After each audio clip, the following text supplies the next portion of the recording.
Hello and welcome to the Davis Locker with me, Chris Davis, and as always, Gareth Davis, Gazza D, my main man. Good morning, Vietnam. Riddle me this. What are we doing today? Well, you know, we got people to submit a load of questions on our social media. I do. Well, today we're going to answer those questions in what we are calling, originally, the Q&A. The Q&A bit. So, give you guys a chance to find out a bit more about us and why we're doing the Davis Locker and what our passions are, what we're into, and just sort of, let you get to know us a bit more. Yeah. Let's do it. Crack on. But that sounds nice on the audio. Question 1, at the wedding vow on Twitter. First things first. Gareth Davis, Chris Davis, are you two brothers? The short answer is no, we are not. We're not. Long answer is No. no, we're not brothers. We've been friends for a very, very long time, so we might as well be, I think, haven't we? Yeah, very long time. Since I was about this big. Yeah. Hello. I suppose I'm only this big now. So. It's not a barometer. No, back when Gaz had a Hakuna Matata tracksuit. Oh, That's how long we've been friends. Yeah. It's been a long, long time. Next question. Let's do it. Kez Davis on Facebook. As a Davis myself, I applaud the name. Where did the podcast name, The Davis Locker, come from? Well, we sat down and we just kind of knocked loads about. Yeah, we had a few, didn't we? Yeah, some rubbish ones. And then I think it was you that came up with the Davis Locker and it just kind of stuck. Well, we were sort of thinking we want to make a sort of Pandora's box of film stuff, like, that we love, and we just want to make a load of cool stuff. And a bit of a treasure chest, really, wasn't it? That's it. So we thought a treasure chest, and then we thought, Davies Locker, pirates, sailors, going... I mean, it's a bit macabre, the actual meaning behind Davies Locker, but our name's Davis. It sounded cool, we think. Yeah. So we ran with it, and here we are. Yeah. There you go. Just Next like that. question. Question 3. Isla_Grace_mortgages. You guys obviously love movies. Almost as much as I like mortgages. Okay. Okay. I get a real high when I get a great deal for a client. I'm not seeing a question yet. Gareth Walsh. You owe us money. This is like a plug. Is he a sponsor? You might as well be. Gareth Walsh. You owe us. Shocker. Right, hang on. Blah, blah, blah, blah, blah, blah, blah, blah. Mortgage, Shall we mortgage, give him a mortgage. plug? No, not now. He's had it. He's had too much. Isla Grace Mortgages. Can get your mortgages. TDL endorsed. Right. It's episode 1. What's your origin story? My origin story? You asked me, Mum. It's a family show, though, so we won't go there. She'll probably know more about it than I would, though. My origin story, I guess... Well, like I said, we've been friends for a long time, and we've grown up together. And we both have always been into film from the days of trying to kick each other's heads off after watching Mortal Kombat. Get over here! Do you remember that? Yeah. So we've always been into film. We used to go to the cinema together all the time. But in our lives, I mean, I was a film student and then went to work in the media for a while. And I guess we've sort of been wanting to come back to it. And we want to be filmmakers. We want to make our own films. And that's the goal of this, is to get our passion out there as much as we possibly can. Yeah. With the end goal being that we do this full time, because we're not full time, are we? We're certainly not. No. And personally, I although I've not got a creative background per se, I'm a self-taught photographer. I've done quite a lot in terms of fashion photography. I've shot for Vivienne Westwood a couple of campaigns, but it was just one day I was there. I was doing a wedding. They were having the meal, so I just sat down and scratched my head, going, "Oh, what could be fun to do with this type of thing?" And I just thought, I don't know why it popped into my head, but me crawling through a duct a la John McClane. Come out to the coast, we'll get together, have a few laughs. And that night I got back and I just text Chris, because I knew he's banging to film as well. I was like, I've got an idea that's going to make you a millionaire. How many beers had you had at that wedding? A lot. So this is the first step in that direction. But yeah. But it's been the most fun since, isn't it? Yeah. I mean, yeah. as happy as we could ever be, I guess. Yeah, It's just we've done some ridiculous things, but we Yeah. love it, don't we? Yeah, I mean, we started off, I mean, in terms of an origin story together, we started off making radio shows in his bedroom on little cassettes, and we called it Amiga Radio because we both played Amigas at the time. Yeah. Sensible Soccer. You were better than me in that. Oh, I one. used to love You were Sensible pretty good at Soccer. that. So we used to make radio shows. We practically, I would say, that was the time we invented the podcast. And luckily, you patented the idea, so we are multi-millionaires. That Sorry, what? I thought, Sorry, mate. It's been a long. I've slept since then. It was a long time ago. I have didn't you do not it. seen the VFX for the prelude? We spent a load of money on that. I assume we were rich. We didn't spend any money on it. We had to do it. Yeah. Anyway, should we go to the next question? Yeah, go for it. Janet Budalemi on Instagram. How do you manage to find a balance between filmmaking, a full-time job, and a family life, etc.? Easy. All you need to do is have 20 minutes sleep a night. That's all you got to do. Doddle. Doddle. 20 minutes. Whoever needs more than 20 minutes, sleep when you're dead. Yeah, losers. Don't worry about it. No, we don't find a balance. We're decidedly unbalanced because, like we said, we got full-time jobs. We're both dads Yeah. to young kids. And we do this in the wee hours, basically, don't we? We sit there on video calls with each other because Gaz lives an hour away. Yeah. We sit there on video calls with each other and we just compile ideas and scripts and whatever else we think that we'll love and we think that you'll love, and we just then set about making it, don't we, bud? That's it. I mean, yeah, when we're talking about these original skits that we want to be doing, and all I try and do is think throughout the day, what can I do to make Chris laugh? And then if I nail that, then it might be a decent idea. And they usually do, don't they, bud? To be fair, they usually do. Next, so we don't find a balance is the short answer. We're always tired. We look knackered. But, you know, we're doing what we love, so... Yeah. Doesn't I hope this is matter. not being filmed in 4K because we will look so bad. I have not got a face for 4K. Okay, Next question 5 at Josh_Andro66 on Instagram. What is going to be the format of the show? In terms of format, I suppose the main sort of crux of everything is film reviews and news, i.e. On the weekly videos and also on the website pretty much every day. Yeah. So we'll be working, grafting at that for you. Then we've got, like as I said, original skits. We've got parodies of some of your favourite films. But then also at the same time, we've got a lot of serious stuff because we like having fun, but we're also serious into film. Yeah. So we're going to do deep dives into specific film genres. We'll also be doing documentary features on a massive range of topics from cosplay right down to, I don't know, Jaws. Yeah. You know, there's so much stuff that we're going to be doing and so much stuff that we've already written and is getting ready to go for you guys. So in terms of the main format of the show, that's it. We're also going to have trailer top trumps when we can. Yeah, so on a weekly basis, we've compiled a feature called Trailer Top Trumps. So this is where we'll be reviewing like the latest and greatest films making waves on the World Wide Web. I'm just basically going to put them together in a kind of epic battle for supremacy, I suppose. A fist fight between trailers in order to help you guys decide what shall I watch on Friday. Yeah. You know, so we're releasing that on a Wednesday. So you'll have enough time to check it out. Some films get released on a Thursday, so you better be quick. Yeah. But you should have enough time to see the films that weekend and make a decision from that. What I would do if I was them, I'd put on the notification button. So when our new episodes come live, you'll Big know. time. So you're not going to miss anything like that. Big time. Next question Let's go for it. from Adam Harvey on Facebook. Hello, Adam.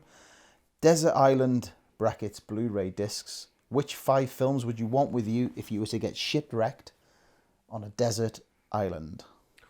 Tough question. I'd probably go for Groundhog Day. Good call. Groundhog Day. Good call. Groundhog Day. I will go for Groundhog Day. Yeah. For me, it is the quintessential Sunday afternoon film. It's decent. I love it. It's one of those where, you know, you've been out with a family, you're absolutely drenched and thinking of an autumnal day. You come home, have a cup of tea in front of Groundhog Day. Oh my gosh, Bill call. Murray, awesome. Little insight into the Sunday there, guy. I love it, mate. I love it. I go Jaws, you mentioned it. Jaws. Bruce is up there, my favourite film of all time.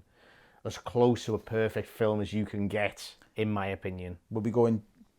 That's one of the deep dives we'll be doing, so Yeah, definitely. keep tuned in for that one. Yeah. Because Gaz has got some pretty revelatory opinions on it, aren't you, mate? Yeah. Yeah. Your favourite film ever. So that'll be probably the first one we do. Maybe. It's up there, We'll isn't see. it? We'll see. We'll see. Next one. I love superhero films. And for me, the best one made so far is Avengers Infinity War. Better than Endgame, in my opinion, as a standalone film. You can have them both, though. I would give you them both. Really? Because they're like one film, essentially. They're one Okay. film. I'd give you them both. My suspicions are aroused. they needn't be. Action. I'm going for The Matrix. I think when that what came a film. out, it kind of changed the way that action films were put together. Yeah. And a really good idea. And everyone loves Keanu, don't they? They do, yeah. I'd give you the three of them as well. Don't want the second ones. All right. 2 and 3 now. I mean, number 4 though. What's going to happen there? That's coming out. I'm looking forward to that. It's going to be good. They've I hope it's good. already started announcing I some hope it's cast, good. haven't they? Yeah, so we'll see. And the final one of my selection is Interstellar. Is that 5? Yeah, that's 5. Is it? Yeah, I love Interstellar. I think it's one of those, again, a mind boggler, Yeah. but 100%. really, really, And a great soundtrack as well. yeah, and just so well shot. Unbelievably, the emotion. Yeah, some of the performances in that is really good. Really And good. Nolan's on his way to the directorial stratosphere, I would say. I think he will end up, if he's not, I mean, some people probably think he's there already, and I kind of do. He's up there with your Spielbergs and the Scorseses and the like, you know. Yeah, he's certainly getting there, isn't he? Scorsese been in the news this last week or so, saying Marvel films and superhero films aren't cinema. What do you think of Yeah, that? it's making the cinema into an amusement park. I don't agree. No, I think it's a little bit snobby, in my opinion. A little bit snobby. I mean, how can it not be cinema? I know, yeah. It's the blockbuster experience is almost the essence of cinema if you're looking at it for the masses. Yeah, You and I mean, it's made the most money, so Yeah. I don't know. I mean, for me, I think a lot of people think CGI films are popcorny and, like you say, uncinematic. But when you talk about CGI, a CGI shot is a collaboration between a massive amount of people. So everything that you see in that shot is perfectly placed for a reason. So the composition it's a huge undertaking. And for me, that's what cinema is all about. Composition, things that are supposed to be in the shot. And for me, it's almost the essence of cinema. yeah, That conscious choice. So everything is a conscious choice in that shot, Gar, isn't it? it is. So Yeah, every single shot you see, you look at the final battle scenes in Infinity War, for example. Every single CGI character, every single polygon is there for a reason by someone's conscious choice. They've made a decision that it has to be there. And that, to me, is the essence of cinematography. It's almost like virtual mise-en-scène. It's yeah. incredible. But anyway, What that have your you got? 5? Yeah, that's my 5. What's your 5? Lord of the Rings trilogy, because it's one film, hence the digging. Okay. It is, though. One source material, one film, surely. So you're just going for the Lord of the Rings trilogy. You're not lumping The Hobbit in there as well? No, I love them, those films. Yeah. Watched one the other day with my 5-year-old. We love them, but I'm going to stick with Lord of the Rings trilogy. When I saw The Fellowship of the Ring in the cinema, one of the best things I've ever seen in my life. Is that your favourite out of the trilogy? Yeah. If you had to pick one, yeah. Okay. Yeah, if I had to pick one, it'd be The Fellowship of the Ring. I'd also pick Dead Man's Shoes. Oh, yeah. Wonderful British film from Shane Meadows. If you've not seen it, go and watch it. Paddy Considine is electric in it. He is awesome. I'd take Shawshank Redemption. Everyone's seen that, haven't they? Oh, that's amazing. So, I mean, one of the sort of seminal films in anyone's kind of collection. Usually gets voted first or second best film ever, Yeah, pretty much, doesn't it? yeah. Although, if I'm on a deserted island, when he's on the island at the end, that's not a spoiler, everyone's seen it, Yeah, haven't they? everyone's seen it. When he's on the island at the end, I might think, oh, I don't want to see that. I'd probably take a few days in jail, have someone to talk to. That's why Castaway didn't make my list. After that, I'd probably also pick Brokeback Mountain. One of my favourite films. I love Ang Lee as a director. I think he's incredible. For me, it's one of the best love stories ever committed to film. Just happens to be between two fellas. And it's the acting in it, Heath Ledger, Fantastic. Jake Gyllenhaal. I mean, it doesn't get any better. But it's so disappointing, isn't it, that Heath Ledger's not with us anymore, that he can't make films like this. Yeah, he was something else. And then my Sunday film, echoing your Sunday film, would be The Sandlot. Excellent. I do watch it pretty much every day. I have to. It's not by choice, but it never gets boring. Yeah, it's really It good. never gets boring. Really, The really Sandlot. It's incredible. So yeah, those are my 5. Excellent. Really question. good. Yes. So Caroline Jones on Facebook asked, who is the best director, in your opinion, never to have won an Oscar? There's some obvious ones, and we're talking best director Oscar now. Best Yeah? director, yeah. Okay, is that we're assuming Caroline means that? Yeah. Yeah. Okay. There's some obvious ones. Kurosawa never won for best director. He did win an honorary Oscar. Yeah. Yeah. As did Kubrick, another one who didn't win best director. Now they're two of the most studied and sort of poured over directors in filmic history. Yeah. I would say. So that's quite surprising that neither of those has ever won a best director Oscar. Yeah. What do you It's think? mad, isn't it? Fincher is what I thought. Oh yeah, Fincher. Paul Thomas Anderson. PTA. Yeah. Again, these are the types of directors that people have studied. Yeah, I mean, look, how much is this final scene of Seven studied Oh, I know. by people? Yeah. It's analysed to the nth degree, and same with Fight Club. You know, Fincher's 2 films there, 2 of his most well-known films. Yeah. Going back to what I was saying about Shawshank, even though he's not very prolific, Frank Darabont, I think, is a wonderful director. Yeah, really good. Shawshank, The Green Mile, The Mist. Yeah. A lot of Stephen King adaptations. Yeah, isn't you're a it? big Stephen King fan. Yeah, I loved him, yeah. Who else would you say? Nolan. Yeah, That's what Nolan. we were saying. He's not won one yet. Yeah. I think that's a big yet. He will win one. I'd assume so. I But you think never he know, will. you just never know how it goes, though. You never know. Who else? I like Terrence Malick. Yeah. I've got written down here. I love Terrence Malick. Thin Red Line, Tree of Life. You know, they are kind of hard to swallow sometimes in terms of they're quite arty, and you know, people might think they're a bit arty-farty for me, but persevere with his stuff. Yeah. Because his shot composition and the way he tells a story, sometimes in a non-linear fashion, it's just, I think he's brilliant. Yeah. So he'd be up there for me as well. I suppose the only other person I could think of, and it's similar, where you say, I think he will get an Oscar at some point in his career, it's the chap sat opposite me.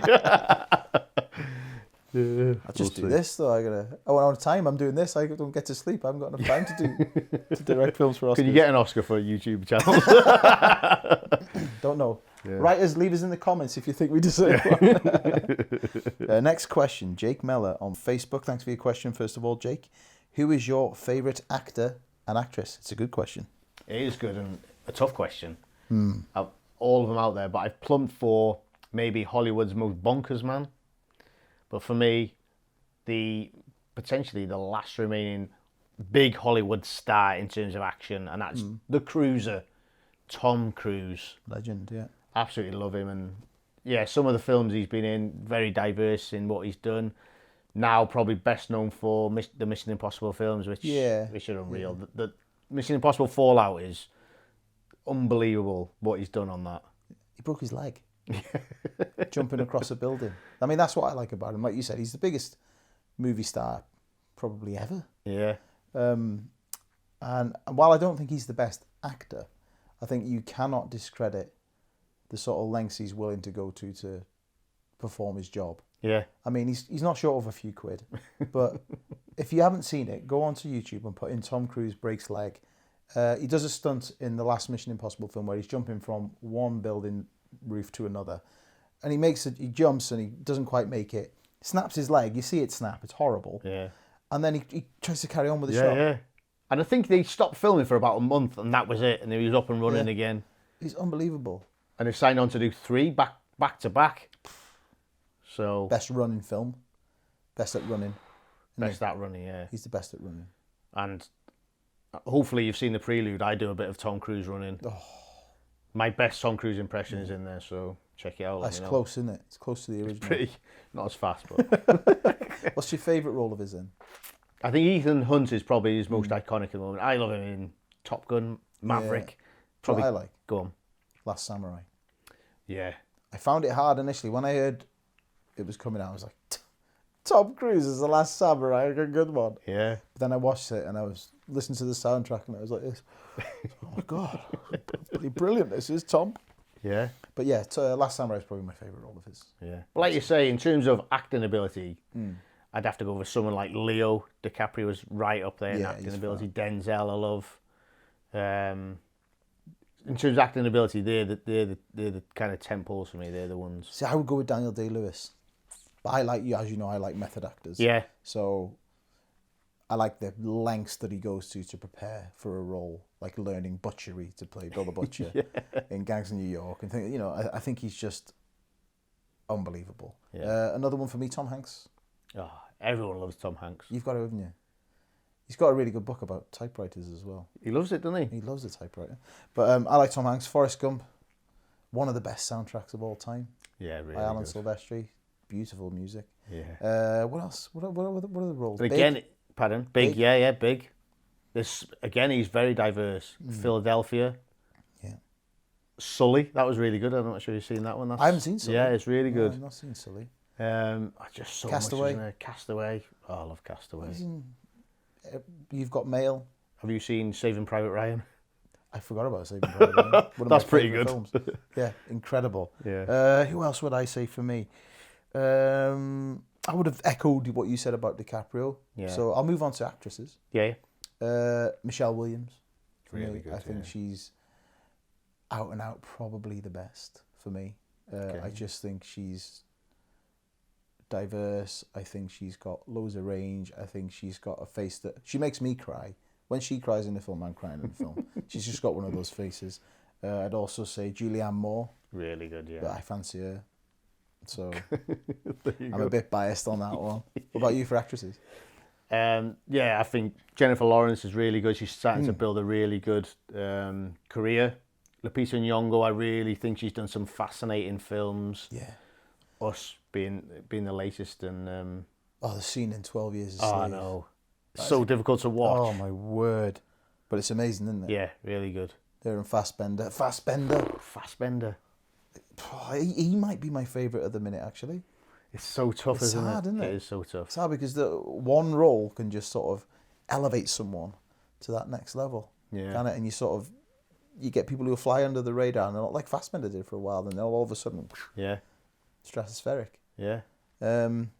Olivia Colman, I really like, mainly because now I've got people who will prove this. I said when she was in Peep Show, and then I saw her in a film called Tyrannosaur, and I thought to myself, she's one of the best actresses I've ever seen, and now she's got an Oscar, Yeah. and well deserved because she's funny, clever, Yeah. and also does she again she's another one that can just do everything. I've not seen her jump roof to roof yet, so Olivia, if you're watching, pull your socks up, mate. Give it a go. So I think we've covered that, haven't we? Yeah, excellent. So Next the next question. question is from Paige Emily Edwards on Facebook. Oof. Which actor or actress would you hate to be sat next to at a dinner party? Wow. Okay. Well, for me, I've put Ralph Macchio. What? I know. Now, I love The Karate Kid. I think the film's amazing. It was one of the, it's one of the films of our childhood, isn't it? I mean, you look at the prelude.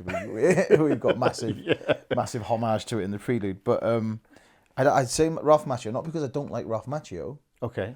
but because I wouldn't be able to sit next to him without saying to him, Ralph, you know as well as I do that Daniel-san was the main antagonist in The Karate Kid. And some of it, he deserves what he got. Because Johnny was... Deserves what he got. Sometimes he was chopsy to his mum.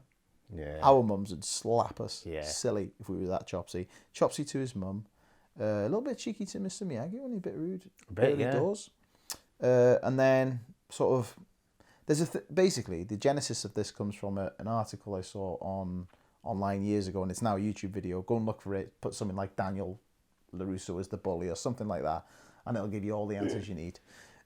So I wouldn't be able to not say to him, Ralph, Johnny didn't deserve it.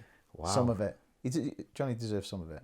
But for example, the fancy dress thing, Oh yeah, that's a bit where harsh, isn't it? Johnny and his pals are just in the toilets, and Danielson has to go in there and soak them and then run off, cause an accident. Yeah, I saw that. So have a look for that video. It'll give you all the evidence you need. So I think for his own good, he wouldn't want to sit next to me because I wouldn't be able to shut up. Yeah, leave it. He'd be like, leave it, Chris. And he'd be like, no. What about this? Listen to me, Ralph. Please, just let me tell you this. What about you? I mean, I like everyone. You know No, me, you mate. don't. No, I don't. There's lots of people who I would not like to be sat next to. The type of people, and I'm probably going off their kind of film personas, but Okay. the type of people like, look at me, like Adam Sandler. What? I think he'd be like, oh, No. can you imagine being sat next to Little Nicky with that voice? Oh, not Little Nicky, maybe. I was about to stick up for him then, but then you said Little Nicky. Yeah. Shot me down. Oh, I love Adam Sandler. I think he'd be too much of a show off. I don't think he is, though. When you see him in interviews and stuff, he's really quite muted and, he always wears a hoodie and a pair of shorts. I think Yeah. he's a cool guy. I think you might be misjudging him. Maybe. We'll soon see. You're I'm sure. You're a harsh man, Cassidy. Tom Green, I think he'd annoy Oh, me. he's annoying. Yeah. Well annoying. Yeah, I think he's annoying. I don't think I'd get on with Seth Rogen. Again, No. I think he'd start to annoy me. His That laugh's laugh. funny. It's though. the laugh. It's not funny. It It's is funny. grating. I like grating. his laugh. I think he's like a teddy bear. I can't do it. And there's no, you can't. But just in case we get some of these people on, I'm not going to say anyone else. Go on, give me one more. You You must have one. David Spade. Oh, I don't like him either. but he's had a bit of a Netflix resurgence lately. Old I know, it's Spade. annoyed me. Why? Get him off. I don't like him. No, that's a bit harsh. We'll That's move a on. bit harsh. We'll move on to the next question. Question number 10 from Hawkeye Films on Instagram. Yeah, What is your earliest cinematic experience? I will tell you. Go on. It was the autumn, 1988. Okay. Who Framed Roger Rabbit? I remember going to the Wrexham Hippodrome with my mum to watch Who Framed Roger Rabbit. And I was absolutely bamboozled by the film. And in some respects, I still am. It's like, how did they get all those cartoons in there with Bob Hoskins? And they were like, the way that Bob they were Hoskins. talking. So it was like, and then they got like Mickey Mouse and Bugs Bunny in it as well. I was like, Yeah. how did they even agree to that? Mix the universes. They were doing the crossovers before it was a crossover. Yeah. This is the tale of an up-and-coming movie star named Roger Rabbit and a down-and-out private detective named Eddie Valiant. Ooga booga! Every moment they were together was a new adventure in trouble. Hide me, Eddie!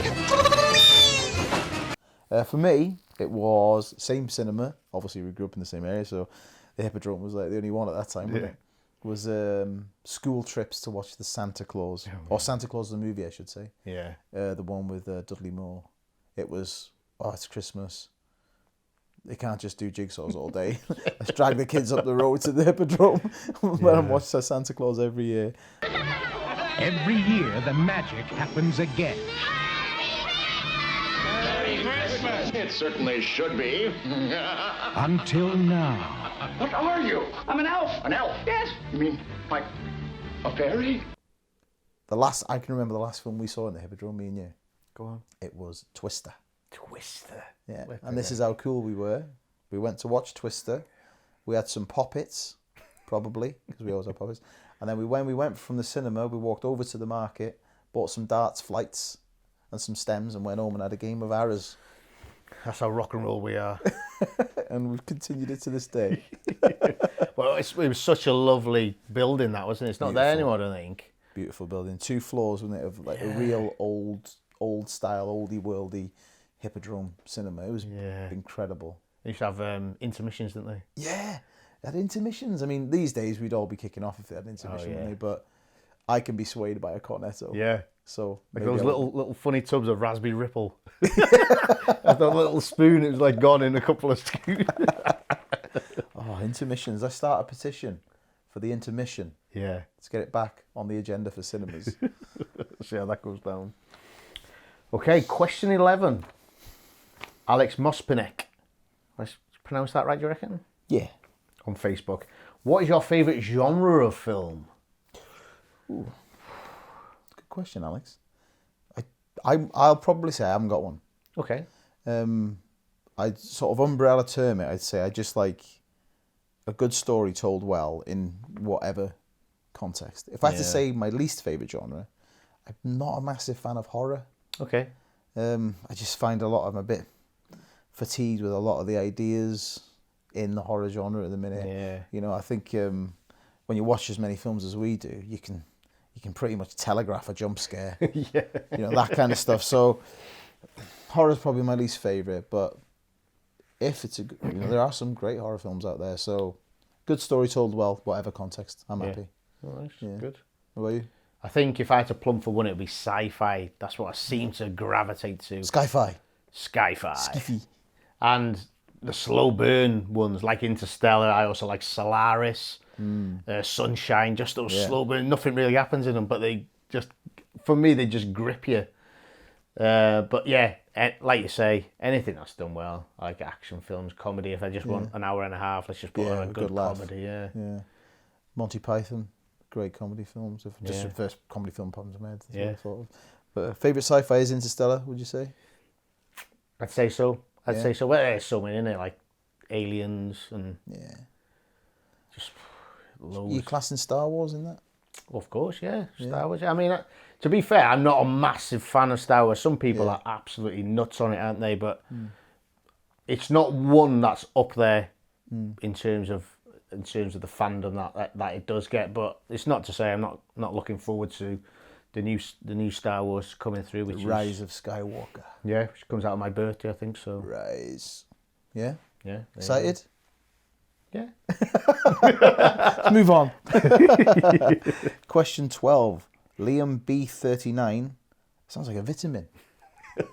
Liam B39 on Instagram. Name a film that deserved a sequel that was never made. Now, I got a feeling we'll say the same thing here. Okay. So I'm going to count to 3 and then say it. Right, You ready? Okay. Yeah. 1, 2, 3. The Goonies. Yes. The Goonies. I knew that was going to happen. Brilliant. That wasn't even scripted either. I'm really chuffed with that. Yeah, The Goonies has got to be one, isn't it? It has, yeah. I mean, it is difficult because you think some of the sequels that have come along have actually discredited and kind of tarnished the original. So if they did do a new Goonies, are you saying a Goonies now or a Goonies like a couple of years after the original was made? Well, then it would be a remake, really, rather. But would you I'd like? rather I'm just do it thinking about now. bringing the cast back. You've got to get the cast back. Yeah. Yeah. And make it now. Yeah, I think so. Yeah. Somehow, maybe they've got kids, or I don't know. Yeah. I've not really thought about it as much as I probably should have. But there's been a script or in development hell for about 20 years, I think. Richard Donner, the director, I think I think they've had a script floating about for a long time, maybe.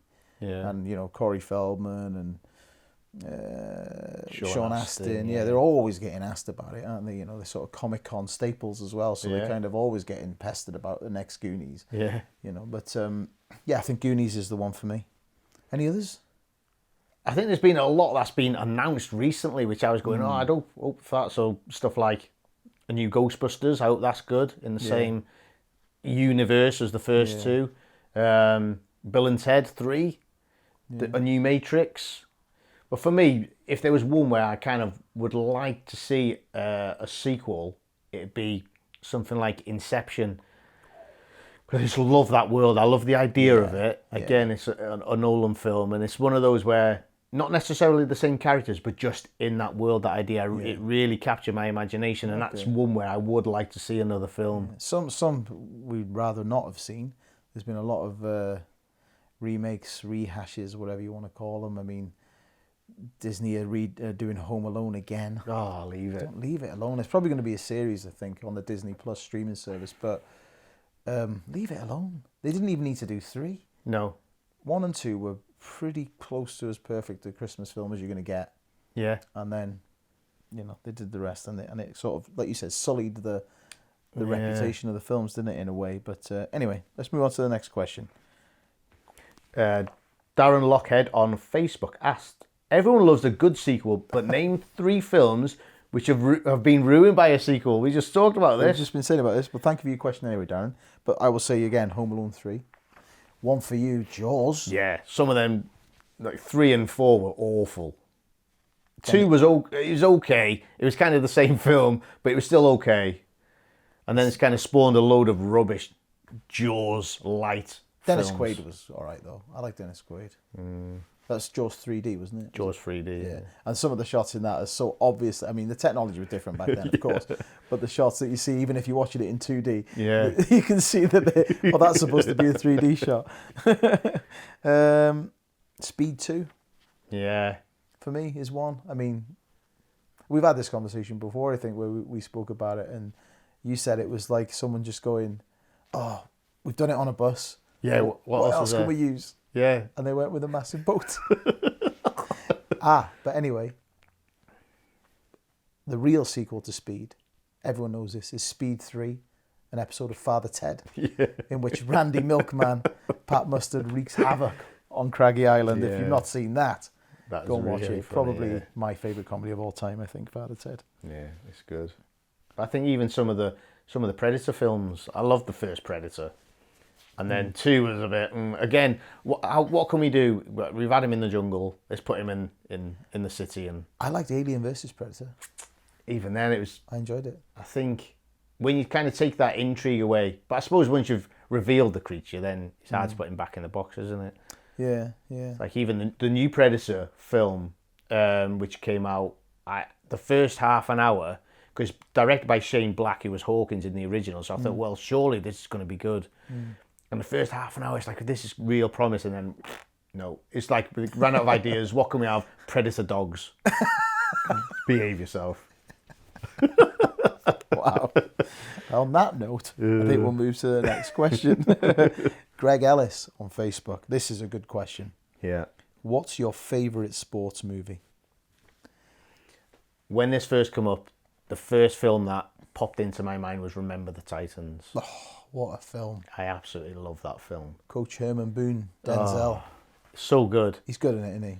And such a, at the time, like a key, not political, but at that type of film where there wasn't many kind of films based around how race interacts with sports teams. Yeah. And what I liked, it wasn't in your face, but it was that kind of film where the themes were very important, but the way it was played was so on the money for me. The power of a true story as well. Yeah. You know, I mean, there's probably embellishments here and there, of course.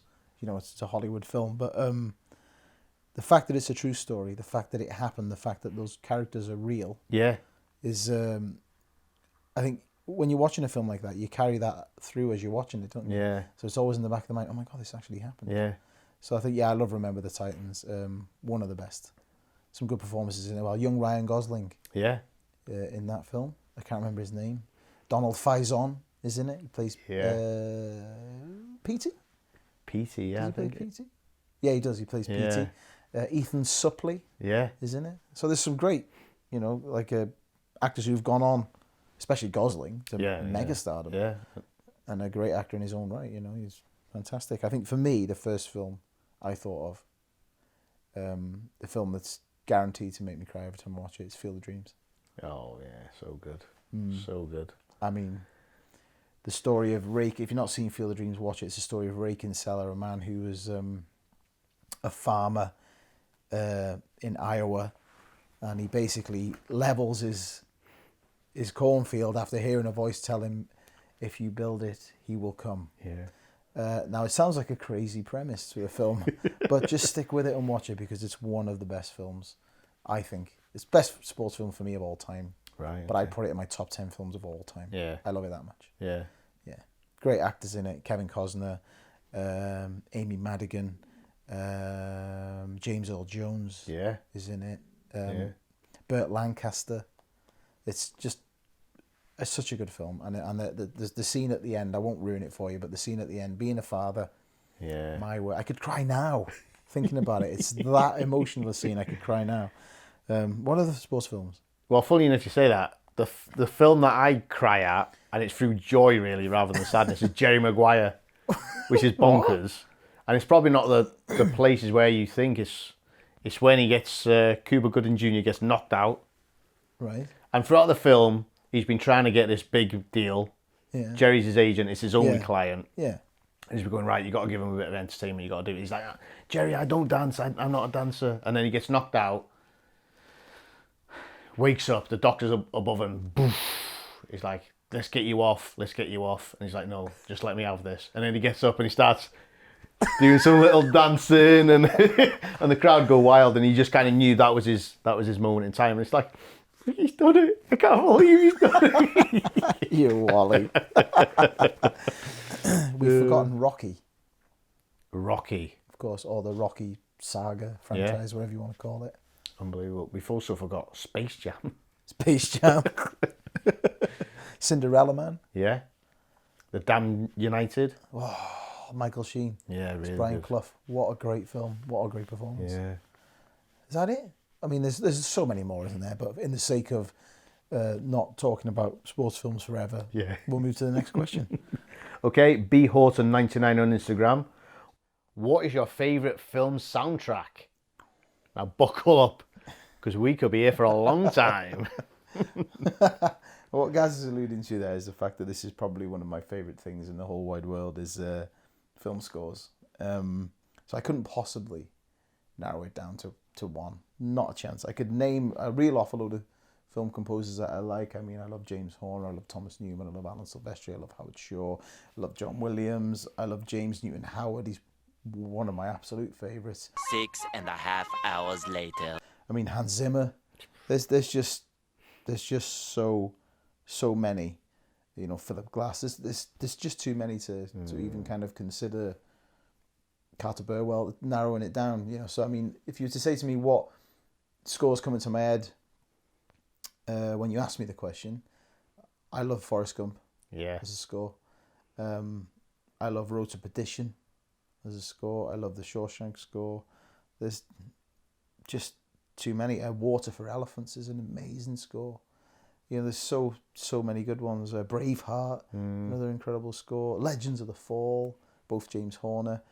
There's just too many to mention. One I've been enjoying recently is Thomas Newman's score for the Tolkien film, Okay. starring Nicholas Hoult. So if you've not seen that, give it a look. It's just come out now on streaming, so you can get it on Amazon Prime and not Netflix, but have a look at that film. It's really, really worth a watch. It might leave you wanting a little bit more about his later life, Yeah. but very watchable film, and I thoroughly enjoyed it. But I am a big Tolkien fan.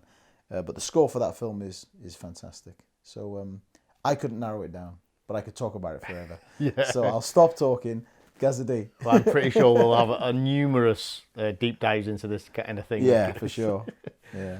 But yeah, there's scores in there, but there's also soundtracks themselves of other types of things. You mentioned Forrest Gump, because that's got obviously other songs on it. When the first Guardians of the Galaxy came out, I really enjoyed that kind of resurgence of 70s, 80s type of music. I mean, again, nostalgia. I really like some of the Tarantino films. I think he does some good soundtracks. There's sort of a character in his films now, aren't they? They're an extra character, essentially. Like the 11th Man, or whatever you want to call it. Yeah. The 12th Man, sorry. The 12th Man in his films. But it's hard to narrow down, because there's so many good ones out there. And even when they've taken just a couple of songs or just a small type of score and put it together, it can really be very effective. I think we always revert back to like Danger Zone. Yeah. And Hearts on Fire from Rocky and things like that, don't we? Yeah, When we yeah. talk about, if we're talking about soundtracks, Dirty Dancing, iconic. Footloose.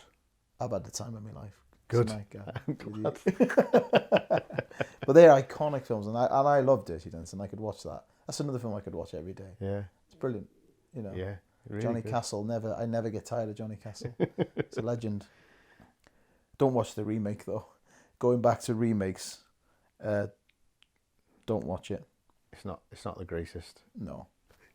At the end, I don't know if you've seen this, but at the end when they're doing the, when Baby's dad's there and he addresses Johnny Castle afterwards and he says, "I know you weren't the one that got Penny in trouble." And he's like, "Yeah." He says, "When I'm wrong, I say I'm wrong." And then he says to Baby, he goes, "You look wonderful out there." But then all of a sudden, in the new one, he turns around to his wife and starts singing, "Now I..." And you think, what on earth is going on? Is that not great for you? And it's no. And it's Abigail Breslin as well, and we like her. Yeah, we do. She's great. Great actress. Yeah. But I don't know what... They must have given her a fair bit of money for that. Because it's terrible. Terrible. And Nicole Scherzinger in it as well. Yeah. Scherzinger. I know her name. But anyway, I digress. So I think we always revert back to like the nostalgic soundtracks, don't we? We listen to when we're going driving to locations or something like that. We've always got a few bangers on, as the youth call them today. Yeah. What would you say our favourite one is? No Easy Way Out. That is really good. That is really good. Eye of the Tiger. It is. I think Eye of the Tiger is one that's been played too much, though. It was kind of the title track from Rocky 3. But all those, Hearts on Fire, No Easy Way Out. We'll move on to the next question. We could be on Yeah, there, we could be on that. Move on to the next question. JSank88 on Twitter. What is your favourite movie prop? We used a lot of them in the prelude, haven't we? Yeah. And What's your favourite, though? Well, I was just about to say, there is a competition going on at the moment. If you've watched the prelude, we've scattered a load of Easter eggs, so we have to be careful what we say in here, because we might be giving away a load of answers. But I'd have to say, one is tough. I like the hoverboard is fantastic. Yeah. The lightsaber. Are you topping those? I like Captain America's shield. But I like Captain America. Yeah. He's my favourite. Thor's hammer. Thor's hammer. Mjolnir. What's it? Stormbreaker or Bringer? Is it Stormbreaker? Stormbreaker, yeah. Yeah, the new one. His new axe. Even if you break it down to like in big, the Zoltar machine. I'd love a Zoltar machine. There's one in Llandudno on the Welsh coast. Is there? If you're a movie fan and you love big, there's a Zoltar machine in Llandudno Yeah. on the Welsh coast. Go up there. Get up the A55. You can get tickets. I'll get you one. Next time I'm there, I'll get you one. Cheers, mate. Is that it? What else? Even like some of the stuff that Batman's got, the Batarangs and that kind of stuff, yeah. Got one. We've Yeah. got them all. So We've got a lot of them, haven't we? Talk Boy from Home Alone 2. I think mine, lightsaber or Captain America's shield. If I had to pick one, like what would I like to have a real version of? Yeah. Be those two. Yeah, definitely. Good question. Okay, so we've got Dawn Parry on Facebook asks, being parents, I'm sure you've watched your fair share of children's films. Yeah. Yeah. Telling me. Who is your favourite voiceover actor in Toy Story or any other Pixar film? I'm going to go a bit rogue here. Because my favourite is, it's a well-known film, obviously, but it's not one of the... You never see him on a lunchbox or anything, he's never on the Disney adverts or anything like that, but it's Edward Asner, who plays Carl, the old man in Up. Yeah. I think he's brilliant. And it's not a massive stretch because it's a grumpy old man playing a grumpy old man. But I love Up as a film. I think it's great fun. Yeah. And I think it's really well acted, and it's a really sweet story as well. So I think, Edward Asner, Carl in Up. It's a good answer. It's not the right answer. Arch? It's obviously John Ratzenberger, because he's been in all of them. Yeah. He plays so many different ones. It has to be him. And I love John Ratzenberger. Cliffy He's good. Oh, from yeah. Cheers. Yeah. A legend of comedy. Yeah, you could possibly sway me on that, I do love Holly Hunter's voice from The Incredibles. Just Holly Hunter could just come and talk to me all day. That's an odd, slightly uncomfortable, very flattering fit. I love her accent. I love it. I don't think that was the question. Well, That wasn't the it's in and perspective around. it was coming from. But, okay, next question. Leslie D123 on Twitter. Which 1980s film would you like to see remade for a modern audience? Now, we have addressed this sort of theme a little bit earlier, but any you can think of that you'd like to see remade? When it first came up, I thought, with the technology that we got to our disposal now, Honey, I Shrunk the Kids. Nice, yeah, good show. I think they can make that really, really good. I mean, unfortunately, Rick Moranis is kind of retired from acting now, but maybe we could tempt him back Money. With money. It's probably, come on, Rick. I'd love to watch that with like parents' eyes now, watch our kids watching it. I think, you know, like in the same way that we watched it, and just look at him and see, when you know that, you know, when you rewatch films as a parent, you see him again, don't you, through your kids' eyes, and you're sort of looking at them, waiting for the bits, and you're hoping that they're going to be wide-mouthed and open-eyed at the bits that you loved as a kid, you know. Well, it's a bit annoying, isn't it, when they don't like it? Yeah, I know. You're like, what do you mean, this is Ace? You're not my kid. But I think most of them have been done, haven't they? Like we just said earlier, you know, well, so some I got here, like you said, Predator, Tron, RoboCop. The remake wasn't that bad, but they don't have the same sort of fear of the future vibe for me. Like when you watch the original RoboCop, for example, and you see the "I buy that for $1" guy, and you sort of think of oh my God, they're not doing that on TV. What's the future going to be like? Now that's nothing. Yeah. Is it? It's tame, nothing. Isn't it? Yeah. Like, you know, Running Man, for example. How far off are we? We're not far at all. No way. Reality TV is getting to that point. Yeah. And I'd rather watch Dynamo, or whatever his name is, you know, trying to electrocute, not the magician, the character in Running Man. Oh, right, okay, yeah. So I think he's the one who tries to electrocute Big Arnie.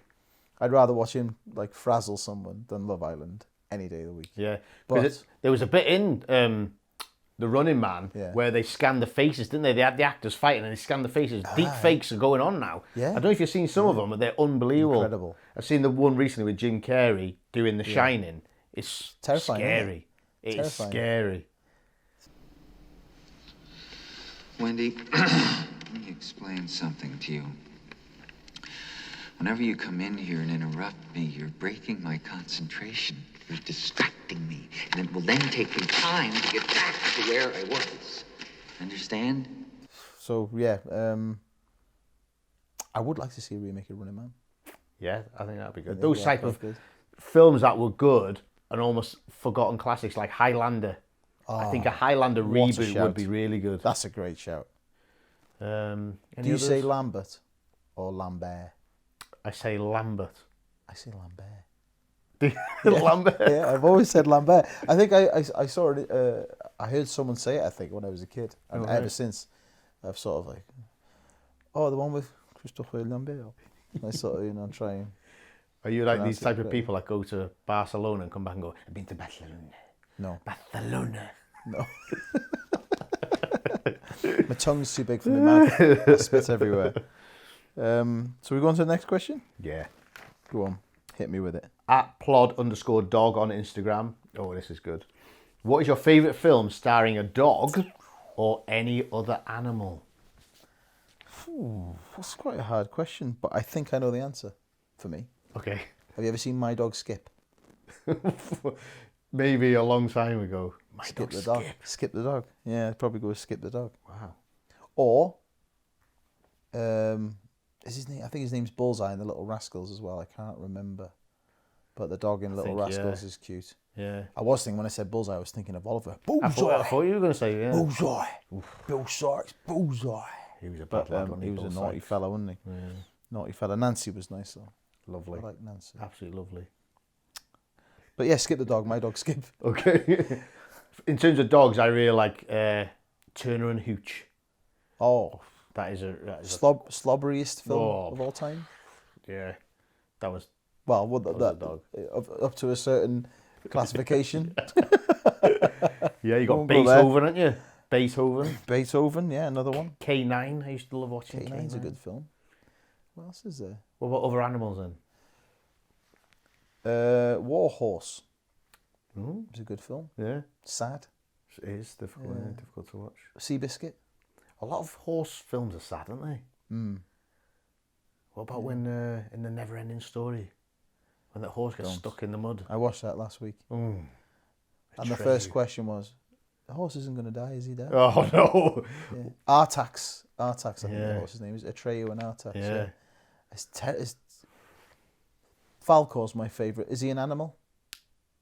Yeah, I suppose he is. I'm going with Falcor from Neverending Story. The Dream Dragon. Is that where he's classed as? Something like that, yeah. Yeah. I only watched it last week and I've forgotten. But yeah, Falcor. I'm going to go with Falcor from Neverending Story. It's my favourite. Yeah. I quite like the big like kind of monster, like King Kong, that kind of that new Kong film. Oh, it wasn't great. It was almost like a guilty pleasure for me. I really Skull like Island. those Skull Island one. Yeah. Although you know exactly what's going to happen, I kind of like it. That kind of the big monster. Like I love Godzilla as well. And they're not the new ones are not that great. But it's like when the new one was announced, it's like I'm going to watch that. I don't think they make the best pets. I like to think that your favourite one you could have as a pet. Yeah. You don't want a pooper scooper for Godzilla, do you? No. I could fly around you on Falcor. Yeah. Annoying you. Let's move on to the next question. Andrew Khan on Facebook. What's your favourite movie vehicle, i.e. car, spaceship, etc.? Etc. There's a lot. There is a lot again. There's some iconic vehicles out there. I really like the DeLorean. Who doesn't like the DeLorean? I love it. And I was out doing in my Your real job. in my real job. I was doing a building survey, and it was just like in a random industrial unit, and there was a DeLorean. They just walked around the corner. I was like, oh my gosh! I'm gonna put the footage on Instagram. Yeah. Because when I text you, then I go and look at this. Yeah. Unreal. And then you wrote Davis Locker in the dust on the window. And then I wiped it off in case we got sued. But yeah, it was in perfect condition. Wasn't Yeah, it? beautiful. Pretty much. Oh, I'd love one. Do you know what mine is? Go on. Mine is the motorcycle ridden by Captain Virgil Hiltz in The Great Escape. A Triumph, I think it's a TR6 trophy. Yeah. I'm a motorbiker, and I've only ridden Triumphs. I love Triumphs. So that one for me, he's just an icon, the cooler king. Yeah. He's the man, and I when I'm on my motorbike, I think I'm Steve McQueen. I can't ride it. I don't ride it fast or anything like that, but I just go around smelling people's washing and stuff. Just like, "Oh, this is lovely." And I think I'm Steve McQueen, and I think I'm cool, but I'm probably desperately uncool. But there you go. But that's my favourite one. And here was the Ecto 1 from Ghostbusters. Really Classic. good. Millennium Falcon, does that count? Yeah, definitely. What else? Nebuchadnezzar from Nebuchadnezzar. Matrix. Doesn't get the credit it deserves, the Nebuchadnezzar, does it I really? think it was a bit rusty at the end, wasn't it? When the bridge falls and goes through the fella. Not that's not I'll great. do It's it, not yeah. good. Knock 20 quid off in the Auto Trader. Yeah. I think mine's definitely Steve McQueen's bike in The Great Escape for me. Yeah. I'll go for the DeLorean and I'll have one of them. Definitely. Go for that. Cool. Okay. Question 21. Steve Harvey on Facebook. Being proud Welshmen, who are your favourite actors hailing from Wales? I'm going to say one thing to you. Go on. Jeff Wayne's The War of the Worlds, Richard Burton's opening monologue. No one would have believed in the last years of the 19th century that human affairs were being watched from the timeless world. That one. I could say it all It's good, isn't if it? you want me to. I don't think you do. No. But yeah, Richard Burton is fantastic. So sort of classic Welsh actor and a very deep man. If you've not read his diaries and his letters, have a read. Have a read of some of his and is a great writer as well. You know, and yeah, a very deep man. So a troubled man in some ways, of course. But yeah, they're well worth a read. Modern Welsh actors, Luke Evans, I really like. Yeah. I really think's great. I like him in The Hobbit. We mentioned the Hobbit films earlier on. Bard, the Bowman. He's brilliant in that. And he's good in Dracula Untold. Is it Untold? I think it's Dracula Untold. That's it. And he's really good in that. But I like, Luke Evans, I'm a big fan of his. Yeah. Yeah, big fan. You also got the big hitter, Sir Anthony Hopkins. Of course. Hannibal Lecter himself. Yeah. Yeah. Brilliant actor. Superb, yeah. Have you ever seen The World's Fastest Indian? I think it's called. Where he plays the guy with doing the land speed records. I think he's Australian or he's a New Zealander. I can't remember, so forgive me if I get it wrong. Right. But it's a great film. No, I've not seen that one. Really good film. Yeah, a true story as well, I think. So a heart warmer. So have a look at that when you get a chance. I will. Yeah. I'm gonna. Who else?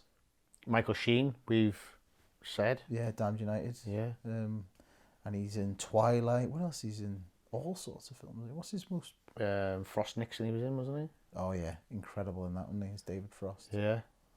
He's just such a good mimic, isn't he? Oh, such a good. Yeah, incredible. I bet he could do some good deep fake stuff, Yeah. couldn't he? Yeah. Well, who else? What other Welsh actors are there? Batman, Christian Bale. Of course. Is he from Haverfordwest? Haverfordwest, yeah. Haverfordwest. Yeah. Yeah, he is. Can we say Tom Jones anyway? Do it. It feels wrong mentioning Welsh men and not mentioning that pillar of Welsh manliness, Oh, yeah. Tom Jones. You should have thrown your knickers at me then. I was thinking about it, if I was should have wearing done any. It's a family show. Sorry. You know what I mean? But I can't think of any. Catherine Zeta-Jones. Yeah. Big fan of Brilliant Catherine. actress, Yeah. That's there was just one I Yeah, remember. we've neglected the ladies there, haven't we? Yeah. I was just going to say, there's one shot in Ocean's 12, I think it is, where she's in it, and then she just enters the room in this absolutely striking red dress, and it's like, there's not many times in movies where I've gone, flipping heck, that is just such a stunning screen presence, and I just thought all the way through that film, yeah, unbelievable. Entrapment, I remember. Yeah. As a younger man. Yeah. In that tight-fitting suit. I don't know what, Ruth Maddox. Yeah. Heidi High. Next question, because I can't think of any more. At Peter Rigby 101016 on Instagram. Give us a chance, Peter. What are your ultimate ambitions for the Davis Locker? Wow, big question from Riggers. Yeah, I thought these were getting easier as we went along. Well, I think first and foremost, we want to grow the channel For as sure. big as we can. Yeah. Get the community. I mean, and we've kind of put this together, as we said previously. We want that interaction. We're not just going to chuck these things out on YouTube and social media and just stand away. We want that community. We want to interact with all you guys. So we appreciate up to now the amount of people that's actually put comments on our social media, and we try to come back to everyone, haven't we? Yeah, for sure. And our aim is to make content that we like and that we hope you guys will like. Yeah. And to also kind of open up a world of films here that you might not be that familiar with, and then same coming back. When we're talking about films here, like for example, you might think of so many answers for these questions yourself. Stick them in the comments, and we're going to read them. And then we'll be thinking, we'll be kicking ourselves. There'll be someone. There's definitely Welsh actors that we've missed. Yeah. Taron Egerton. I think his grandparents were. Okay. Anyway, but there's definitely ones that we would have missed, isn't there? Yeah. There's, you'll have different answers for all these questions, and we want to hear them. But I suppose in terms of an ultimate ambition, apart from having a wonderful community that we get to share our ideas with, I think the ultimate ambition is to, one, make films. Yeah. And two, help other people make films. That's it, isn't it? Isn't it? Giving it back. I mean, hopefully we're successful in making our own films. Yeah. Certainly, we've got a lot of ideas. Yeah. But like you say, giving back and making sure if we are successful, we are in a position where we can help other people. And that is a real passion of us. Yeah. Being able to help people. Yeah. We're from a small town with a lot of talented people, a very artistic community. Yeah. And we want to hopefully make a difference there, don't we? Where we can encourage young talent and, talent of any age, really. Yeah. Just people who want to, for whatever reason, they've not pushed themselves out. And we've probably been guilty of the same ourselves, and we've not pushed ourselves enough sometimes to get our work out there. And we want to help other people manage those steps eventually if we can be in a position to be fortunate enough to do that. Yeah. And sometimes just people just don't get that opportunity, do they? They've got some really good ideas, got a lot of talent, but it's just someone just going, right, we can kind of see where you're coming from. We'll take a punt on this. We'll try and help you out. Yeah. And I suppose as well, to umbrella it, is to just live a life that we love, isn't it? Because we love this. This is the most fun ever, just sitting here in this studio, just talking to some cameras and talking to each other and having fun like we did when we were kids. Yeah, that's it. And that's just all we want to do. I love nothing more than mucking about, doing lightsaber fights in the forest with him on a Sunday in the rain, whatever. It's the best feeling. Yeah. And if we can do that full time and live that life we love, that's the answer, isn't it, bud? That's it. Yeah, good question, flipping heck. Good question, Riggers. You hit us right in the gut. From the sublime to the ridiculous. Question 23 at Keep Right Dan on Twitter. Imagine if Pinhead from Hellraiser were to adopt a traditional haircut, what would it be? There's some belters in Stranger Things. Yeah. Some cracking haircuts in Stranger Things. I think the main one has got to be He-Man's hair. I'd like to see him with Hellraiser with He-Man's blonde bob. That would be awesome. Yeah. Not as menacing. No. What about Coming to America? Soul Glow, the Jerry Curl, the shiny Jerry Curl look. I think Pinhead would look pretty good with that on. Yeah, I like him. I would like him to see that Cameron pose. You know, when he in Con Air, when he comes out and he's just feeling the breeze in his long hair. Oh man, now a meme. Yeah, like pretty much everything else. Oh, But that's can a you good imagine meme. That. Have you seen the one where it says "blow now"? Yeah. You go like that, and then he shows him just doing this. That is good. Yeah. Any more? I wouldn't mind the Travis Bickle kind of The Mohican. Mohawk? Yeah, Mohawk. Yeah. That'd be a pretty good one. There's loads in there. Yeah. Dave Hill from Slade. I'd like to see him with Dave Hill from Slade's haircuts.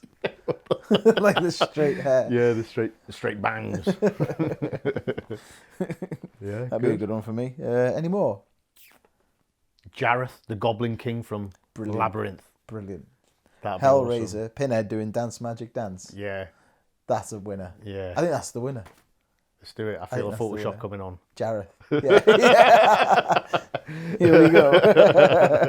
That'll be on the website tomorrow. Last question. Last one. Sally Pants McGee on Facebook. If you were a superhero, real or made up, who would it be?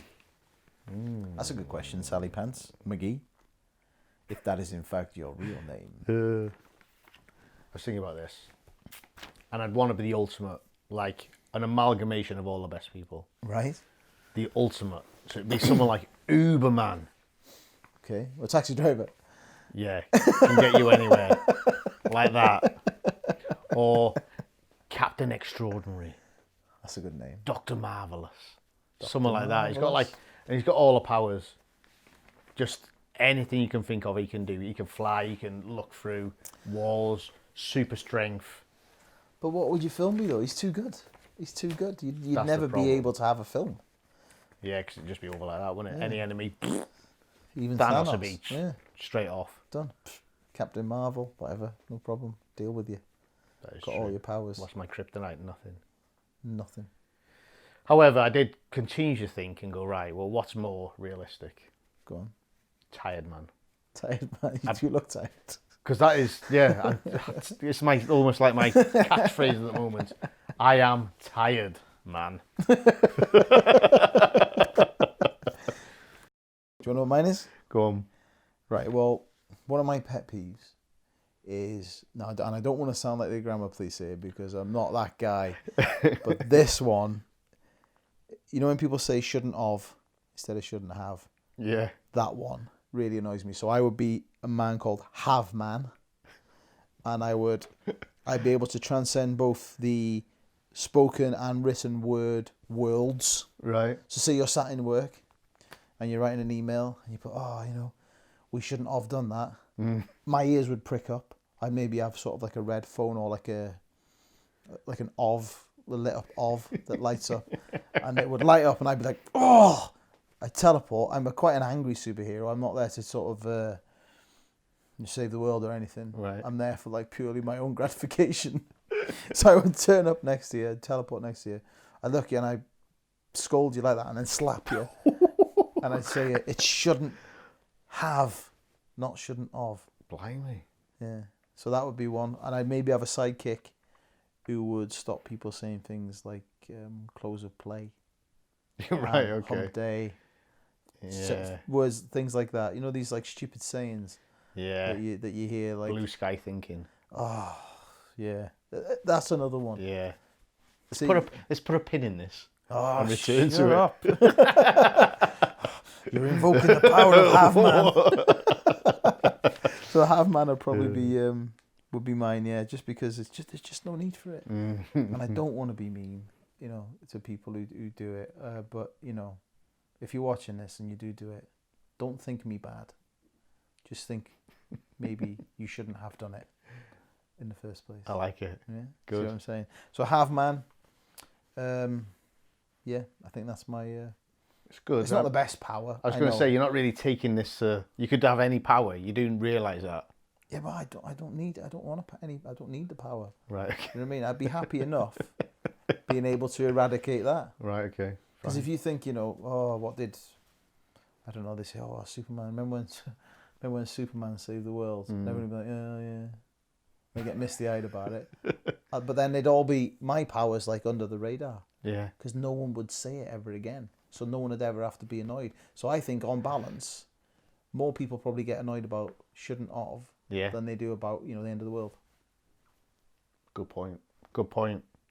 So is Have-Man better than Superman? Is that what we're saying? Probably. There you go. I don't know who'd win in a fight. Well, a grammar fight. Or a spelling bee. Have-Man probably. Yeah. But, would Superman just melt me with his eyes? He doesn't kill anyone, does he? Yeah. Blow me like that. Yeah. But But then I'd do that. But yeah, Have-Man's mine.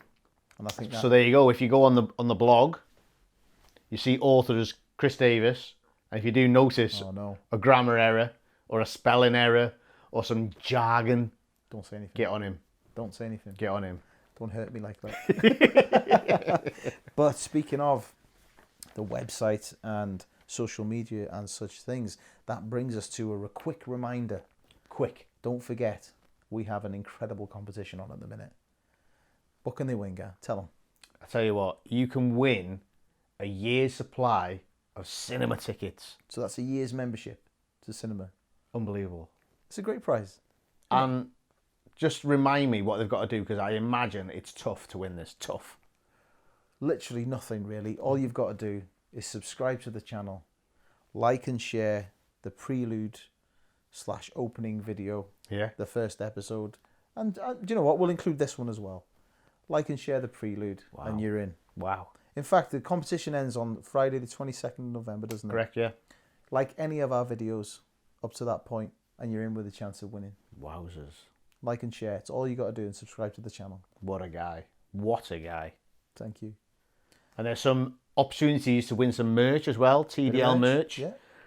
We said this at the end of the prelude, we have hidden over 50 Easter eggs. So what we want you to do is go back, have a look at the prelude, try and find as many references. It could be props, quotes, dialogue, that kind of thing. Get onto our social media, DM us with the number of references you found and exactly what those things are. And yeah, I think we're saying 10 winners. Yeah, 10. The 10 people get the most right will win some TDL merch. 2 right. So that'll be a nice t-shirt, nice mugs. Yeah, anything we got lying around. Got all kinds of stuff, all kinds of rubbish. Yeah, stuff we want to get rid of. Little VHS players. All kinds of garbage. It's essentially a veritable car boot sale of movie nostalgia. Yeah. Can you say? But so like and subscribe to the channel. And if you've got any comments for us regarding the Q&A, please leave them below. And that goes across all of our social media channels, which are at The Davis Locker on Twitter, Facebook, and Instagram. And they can visit us where, Gar? www.thedavislocker.com. This has been The Davis Locker. Thank you again for the questions to everyone who submitted them. We hope you enjoyed this show, and we shall see you soon for Trailer Top Drops. Take it easy. See ya.